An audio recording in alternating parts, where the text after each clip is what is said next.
lo que es la aclaración administrativa. También se presenta en la subdelegación en la que emite la resolución. El fundamento es el artículo 39D y el 151 del reglamento. Se supone que nosotros tenemos 5 días hábiles siguientes a la fecha que surte efecto la notificación para presentar la aclaración administrativa. Que no se encuentre en trámite la efectividad de la garantía y que no se haya interpuesto recurso de inconformidad o algún medio de defensa contra a lo mejor el CIBEPA, que es la liquidación de diferencia o la omisión que nos estuviera pidiendo el IMSS, ¿verdad? Entonces, ojo con estos plazos, ¿verdad? Porque a veces si te los brincas, puedes llegar a tener que garantizar, según verdad ellos, y ya no se puede aclarar y tiene otro, continúa con el seguimiento para efecto del PAE, por ejemplo, ¿no?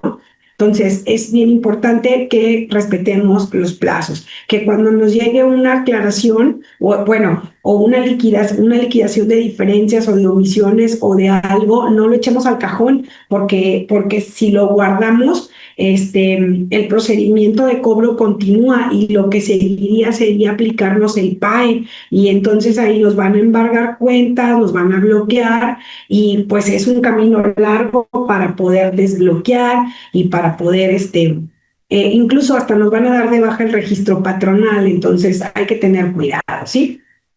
Procede contra cuotas sobre patronales, capitales constitutivos, recargos, multas por errores de cálculo aritméticos, certificaciones de incapacidad o avisos afiliatorios, ¿verdad? ¿Qué se debe de cumplir? Pues hacerlo por escrito en la subdelegación, acompañado de los cálculos correspondientes y del soporte correspondiente, con los datos generales del patrón, registro patronal, RFC, domicilio, datos del representante legal, la fecha de la resolución, la copia de la resolución y el original hay que llevarlo, y desglosar, por ejemplo, el fundamento también. Dentro del escrito, poner el fundamento del por qué se dejó de pagar y pues las pruebas correspondientes. Si fue derivado de una incapacidad, pues agregar la copia de la incapacidad y pues presentar copia del poder notarial, etcétera, ¿no? Esta parte pues es prácticamente el pan de cada día y no necesitamos ser abogados para poderla aclarar. Se supone que en un plazo de 20 días, una vez que ya presentaste tu aclaración, te tienen que resolver, pero muchas veces la saturación de trabajo impide el cumplimiento de estos plazos, ¿no? Y esto pues nos trae otras consecuencias, como una opinión negativa en el escritorio virtual o ya en la exageración, no poder hacer un trámite de REPSE, ya sea de registro o de renovación, si nosotros tenemos opiniones negativas, ¿no? Y eso pues también es como una queja, porque puede ser una queja porque pues ahora sí que no es mi culpa. Por ejemplo, si yo dejé de pagar cuotas por una incapacidad o por un trabajador pensionado, pues eso me lo permite la ley. Eso ya ni siquiera el instituto lo debería de tomar como un crédito, ¿sí? Como una diferencia, un crédito por aclarar. Simplemente no lo debería de emitir y listo, porque ¿quién emite las incapacidades? El IMSS. ¿Quién emite la resolución de pensión? El IMSS, y de cierta manera están vinculados con la información, y a mí sí me puede llegar a traer problemas bastante serios. ¿Por qué? Porque la opinión de cumplimiento, acuérdense que ahora es diaria, ¿sí? Tiene vigencia solamente por el día en que se emite, ¿sí? Entonces, si se está renovando, si se está actualizando constantemente, pues el día que la pida puede aparecerme negativa y ya no concursé, o ya no metí mis papeles para tal o cual licitación, o para el REPSE simplemente no tengo ahí una negativa porque no se ha podido aclarar el crédito, que no tenía ni razón de ser, y entonces no puedo continuar con lo demás, ¿sí? Entonces es bien importante. Pues bueno, sería muy importante que el Seguro Social efectivamente respetaran estos plazos y no lo hace. A mí me pasó que una vez hasta tuve que esperar 6 meses 7 meses para que tuviera yo la respuesta a una aclaración por incapacidad y pues por ende que me lo quitaran del escritorio virtual la opinión negativa, ¿sí? Si no procediera la aclaración, pues me voy a un recurso de inconformidad o a un juicio, ¿sí? Ya sabemos, tenemos esos medios, ¿no? El IMSS podrá desahogar la aclaración con base en la información que nosotros le llevamos, por eso es una aclaración y no debemos de haber interpuesto recurso de inconformidad. Si necesita más información se la tenemos que llevar, y esta aclaración interrumpe el plazo. ¿Qué quiere decir? Que yo tengo 15 días posteriores a que me llegue la notificación para presentar el recurso, pero si presento la aclaración se interrumpe los 15 días. Si la presento en el día 2 de los 15, hasta ahí. Cuando me resuelvan la aclaración dentro de 20 días hábiles, empieza a correr el tercer día de los 15 y así sucesivamente. Sí, la corrección por reglamento pues está fundamentada en el artículo 178, que es lo que les decía, o sea, puede ser, es una autocorrección. Si es espontánea, tú vas y te quieres autocorregir, pues es el año en el que presentas la solicitud de autocorrección y un año anterior. Si es por invitación, se regulariza el año en el que te llega hasta el mes en el que te llega y 2 años atrás. Y tienes 6 días para presentar la solicitud.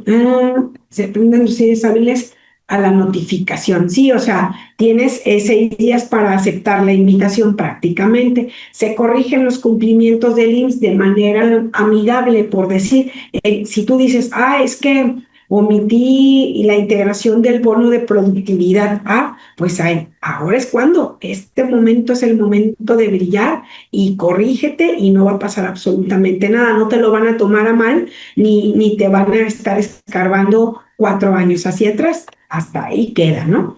Igual tienes que presentar, si es una persona moral, pues a través de su representante legal promover la solicitud o aceptar la invitación. En un plazo no mayor a 15 días de no recibir respuesta, se entenderá que la solicitud fue aceptada. Si es que la presentaste, es como el aviso de dictamen, lo presentas. Si no hay respuesta, quiere decir que está aceptado. Y si sí, pues es que algo hay que corregir, ¿no? O simplemente no te la aceptaron.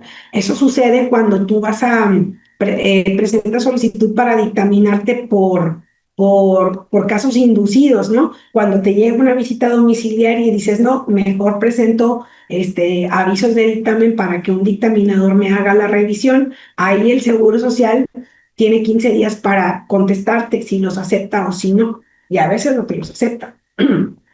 Bueno, el plazo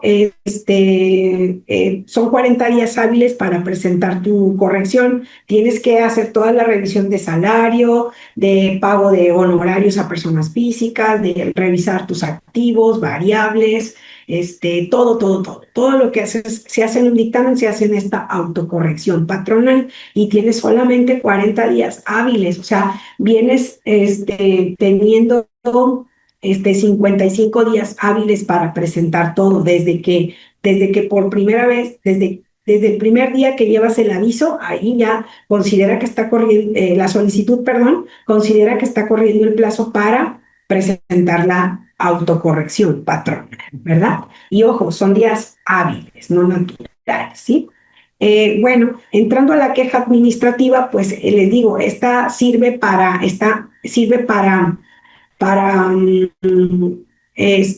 para lograr alguna prestación económica mayor, como lo es una pensión, por ejemplo. Se presenta en el área de atención y orientación a derecho habiente de las unidades médicas, de todas, ¿verdad? De alta especialidad, pero si tú tienes un problema aquí en Tampico, tú vas y la presentas en tu clínica, ¿verdad? Y punto. Está fundamentada en el 296 de la Ley de Seguro Social y en el Reglamento de Servicios Médicos y resolución de las quejas administrativas ante el IMSS. ¿Qué es lo que se impugna aquí? Bueno, actos u omisiones de la prestación de servicios médicos que originen alguna reclamación por parte del beneficiario o del derechohabiente, y lo tiene que hacer el derechohabiente, ¿sí? O el beneficiario tiene que poner su nombre, número de afiliación, domicilio, la clínica donde está adscrito, cuál es la situación, cuáles son los hechos, la descripción breve y los puntos petitorios. Y si tiene alguna documental de prueba, pues qué bueno, pero normalmente en el Seguro Social cuando te atiendes, pues no te dan tus radiografías, no te dan tu ecografía, etcétera, ¿no? Todo se lo quedan guardado para el expediente, pero bueno, puedes tener incapacidades, alguna receta, probablemente algún diagnóstico, ¿verdad? Para incluirlo como una prueba en tu queja administrativa o queja médica. Identificación oficial, la firma del promovente, o sea, del afectado, y se supone que se resuelve en un plazo de 50 días hábiles a partir de que se reciban. Si excede dicho plazo, pues se tiene que asentar en el expediente los motivos, ¿verdad? Si la queja médica no se resuelve a mi favor, pues yo puedo presentar un recurso de inconformidad o un juicio de responsabilidad civil. Y bueno, yo tengo un caso, yo participé en un caso donde el trabajador tuvo un accidente de trabajo y lo dieron de alta. Lo dieron de alta en el seguro, pero él tenía molestias, él todavía refería molestias, y total que se presentó la queja médica para lograr que le determinaran una incapacidad permanente parcial, ¿sí? Y sí, efectivamente se la dieron, le dieron por 25%, le dieron el 25% a 2 años, y posteriormente ya iba a ser la definitiva, y pues ahí te vuelven a hacer estudios. Técnicamente es el deber ser, hacer estudios para corroborar tu buen estado de salud, o que pues la afección física médica haya desaparecido, ¿verdad? Le digo yo, ya se le quitó la dolencia, ¿no? Entonces, en ese sentido, te tienen que volver a hacer estudios, ¿no? Y determinar si te aliviaste bien o si ya te quedó una secuela de por vida, y en ese tenor volver a reevaluar, más bien reevaluar ese porcentaje de daño físico, ¿no? Que ya sería definitivo. Y ojo, una incapacidad permanente parcial, normalmente, bueno, eso es un ejemplo, ¿verdad? Pero puede ser por una invalidez o algo, ¿no? Una atención de una enfermedad general. Pero en el caso que yo participé, pues era derivada de un riesgo de trabajo, ¿verdad? Y un riesgo de trabajo, pues aunque te den una IPP, sí es posible seguir trabajando, ¿verdad? Bueno, en ambos casos, nomás que tienes que cuidar que sea en otro puesto y así. Entonces, pero al final de cuentas, a esta persona se llegó la definitiva y creo que le subieron un 10% más, ¿verdad? Y como era un riesgo de trabajo, pues no necesitábamos acreditar semanas previas de cotización. Con que hubiera estado dado de alta, con eso era suficiente. ¿Sí? Y pues es un escrito normal, tipo demanda, eso sí, porque miren, aquí vienen hechos, descripción breve, si tienes alguna probanza, ¿verdad? También agrega. Y bueno, ahorita en el material ahí viene un ejemplo de esa queja médica, ¿sí? Luego, la revisión de la resolución administrativa desfavorable al particular, pues se presenta ante el superior de la subdelegación correspondiente, o sea, al subdelegado.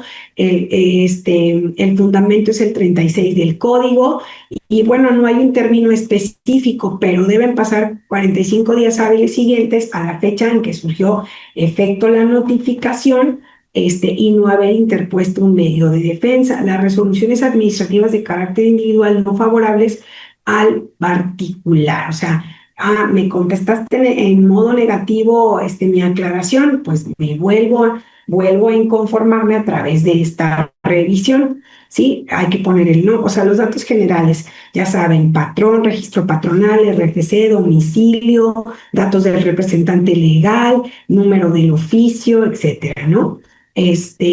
Copia certificada del poder, copia de la resolución del crédito que se impugna, y copia de la notificación. Acuérdense que cuando nos llevan un requerimiento, el instituto nos deja un citatorio, luego una notificación y luego propiamente el requerimiento. Y todo eso lo tenemos que agregar desde que hacemos nuestra aclaración administrativa, tenemos que poner original y copia. Siempre te piden así, original y copia.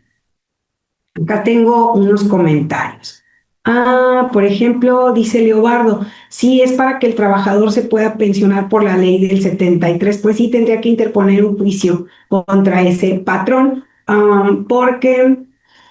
o en su defecto, bueno, es que si no lo dieron de alta no hay manera, o sea, si no lo dieron de alta pues tiene que pelearlo en juicio, ¿sí? No es como que tu número de afiliación, ya ves que tu número de afiliación, los primeros dígitos son relativos a la subdelegación, luego viene el año en que te inscribieron y luego viene tu edad, ¿verdad? Entonces, sí, efectivamente él está inscrito en el 97, pero hay que saber en qué mes, porque pues de ahí también es parte agua, ¿no? Para estar en un régimen o en otro. Entonces, aquí sí lo tendría que pelear por juicio. No es como que el IMSS no me lo está reconociendo. O sea, es diferente cuando sí te inscribiste, sí sabes que te inscribieron, pero el IMSS no aparece, ¿verdad? En tu constancia de semanas cotizadas, ¿sí? Luego dice Leobardo, la baja laboral se realizó en su momento ante conciliación y arbitraje, ¿ok? La baja. Y entonces, pues ahí hubieran aprovechado entonces para generar, para pues para poder, ¿cómo se llama? Impugnar la fecha de ingreso del trabajador. Pero sí, pues sí, ni modo, se tendría que ir otra vez a un juicio.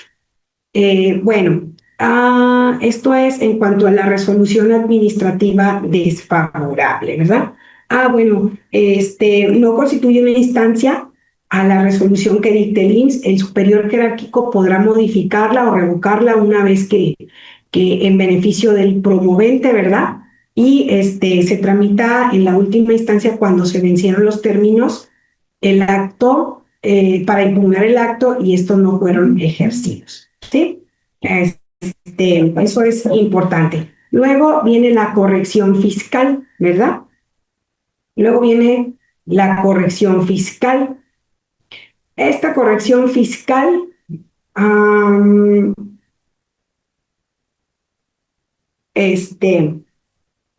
viene, permítanme tantito, viene la corrección fiscal.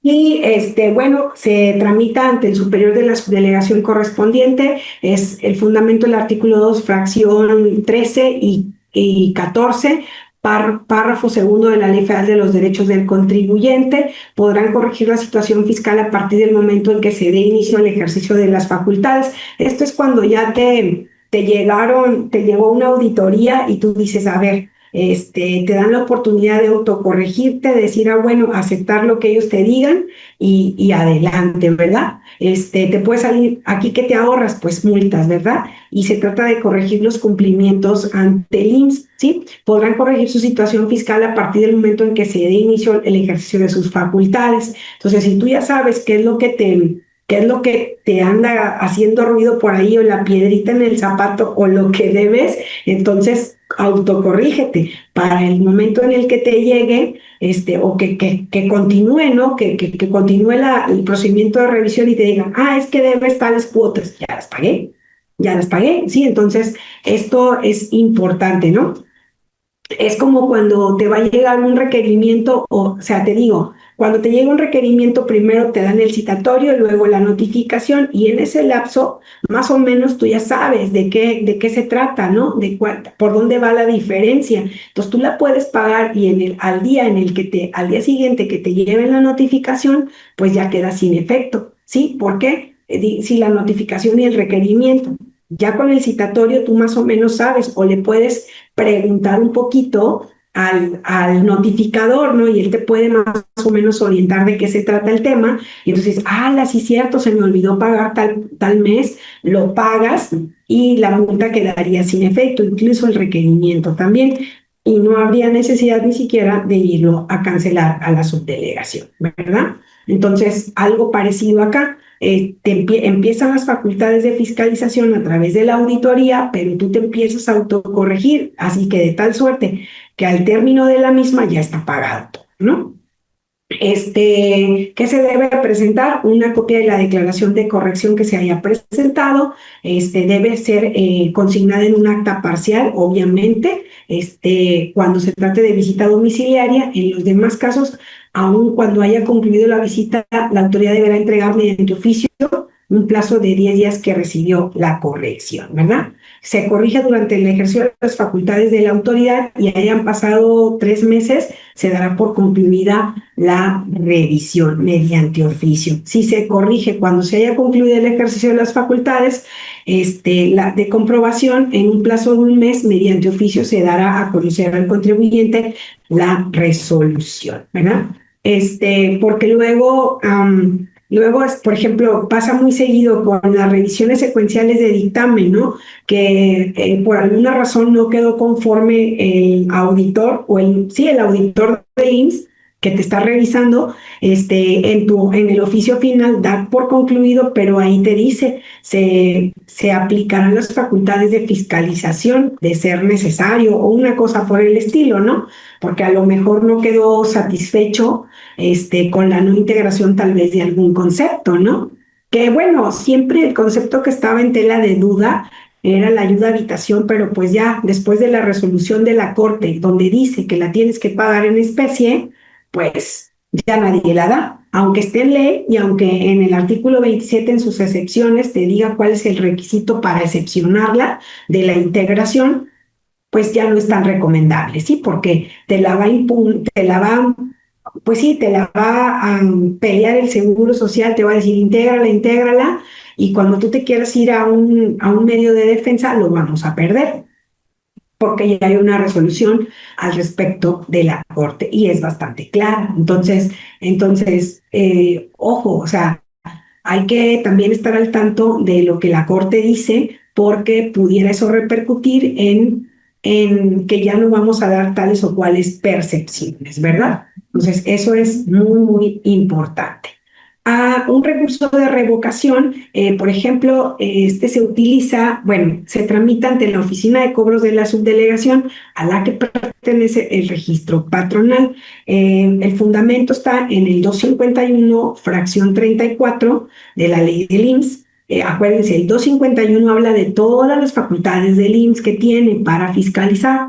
El 134, fracción tercera del reglamento interior del IMSS, el 116 y 127 del Código Fiscal de la Federación. Y un recurso de revocación lo podemos presentar dentro de los 45 días siguientes en el que haya surtido efectos la notificación.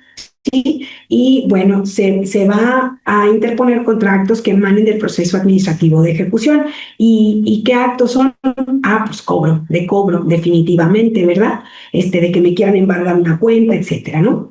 El escrito debe tener el nombre o razón social del patrón, registro patronal, RFC, domicilio, la fecha de la resolución, la fecha de la notificación, quién la emite, qué autoridad, hechos, agravios, pruebas, hechos controvertidos, todo, ¿sí? O sea, de todo, cuál es el hecho que el Seguro Social me sigue cobrando y que no procede. Ese es el hecho controvertido, ¿sí?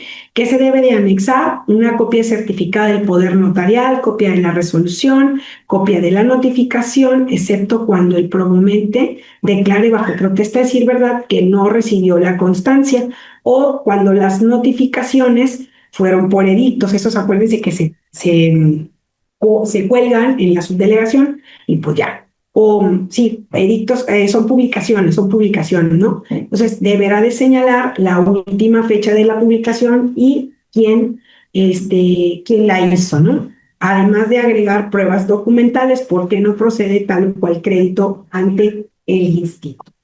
¿Sí? Es un recurso de revocación. También dice que procede cuando no se expresan los agravios. Eso sí está. No se señala la resolución o el acto que se impugna o los hechos controvertidos o las pruebas. La autoridad pues va a requerir al promovente para que en un plazo de 5 días cumpla con dichos requisitos. ¿sí? Si no se señalan los agravios, o sea, ¿en qué me perjudica? Se desecha. Si no se señala el acto que se impugna, se tendrá por no presentado el recurso. Si se incumple con el señalamiento de los hechos u ofrecimiento de pruebas, se perderá el derecho a citarlos, ¿sí? Y a presentar las pruebas. O sea, hay que presentar, es como una demanda laboral. Desde un principio tienes que meter tus pruebas, porque si no, después ya no las puedes presentar. O como, por ejemplo, cuando te vas a la parte conciliatoria de la demanda laboral, lo que saques ahí en la conciliación, en esa etapa conciliatoria, ya no lo puedes presentar en juicio. Entonces, ojo, ¿no? Porque perdemos oportunidades valiosas de defensa. Sí, ¿en cuánto tiempo me va a resolver la autoridad? 3 meses. Para dictar la resolución y notificarla a partir de que se interponga el recurso. En caso que no se notifique, se entenderá como una negativa vista, o sea, ya la perdiste, ¿no? El resultado puede ser, ¿cómo puede ser resuelto? Desechado por improcedente, pues porque faltan algunos de los elementos que mencionamos. Os puede ser sobreseído también, confirmar el acto impugnado, o sea, a lo mejor yo no presenté las pruebas suficientes y lo que está haciendo el IMSS es lo correcto, el cobro que me está haciendo es lo correcto, entonces se confirma el acto impugnado, porque yo lo estoy impugnando a través de un recurso, ¿sí? Mandar a reponer el recurso administrativo o que se emita una nueva resolución, dejar sin efectos el acto impugnado también, modificar el acto impugnado o dictar uno nuevo que lo sustituya cuando se deje sin efectos el acto impugnado por incompetencia de la autoridad que emitió el acto, ¿sí? La resolución puede ser declarada nula, lisa y llana. Y ahí pues ya no hay vuelta de hoja, ya es el final. Ajá, y ya ganaste. ¿Cómo debe la autoridad cumplir las resoluciones dictadas en el recurso de revocación? Cuando se deje sin efectos, el acto por un vicio de forma se puede subsanar, ¿sí? Si se revoca por vicios de procedimiento, se reanuda, se repone. Por ejemplo, que lo mandes a un domicilio que no es, pues se repone el acto y ya. Que la autoridad cuenta con 4 meses para reponer el procedimiento y dictar la resolución. Cuando la resolución es desfavorable para el patrón, por ejemplo, pues se deberá interponer un juicio de nulidad ante el Tribunal Federal de Justicia Administrativa, ¿sí? Eso es muy importante. Eso fue el recurso de revocación. El recurso de inconformidad, ese lo presentamos en el Consejo Consultivo Delegacional.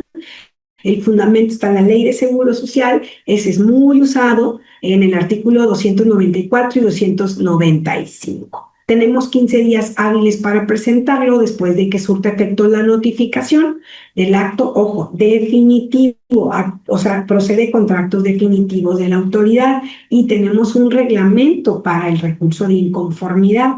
Procede contra capitales constitutivos, créditos que te finque el seguro social, la negativa de reintegro de gastos médicos, negativa de devolución de pagos, valoración de riesgos de trabajo, negativa de pensión de invalidez, viudez, orfandad o ascendentes, ¿verdad?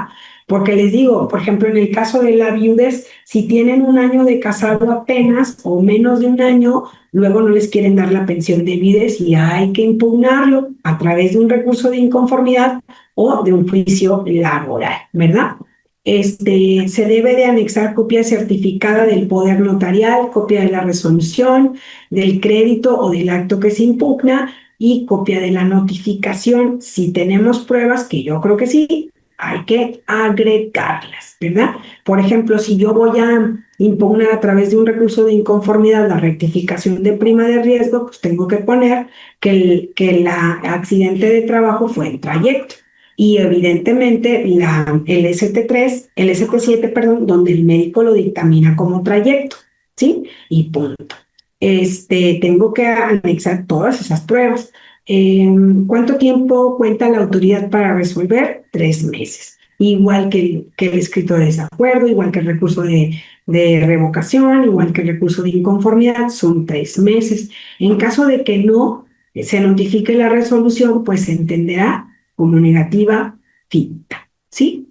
Entonces hay que decir que ya la perdimos, ¿verdad? Y si la pierdo, ¿qué tengo que hacer o qué puedo hacer? Pues interponer un juicio laboral si el recurso se promovió ante el IMSS como prestador de servicios, ¿sí?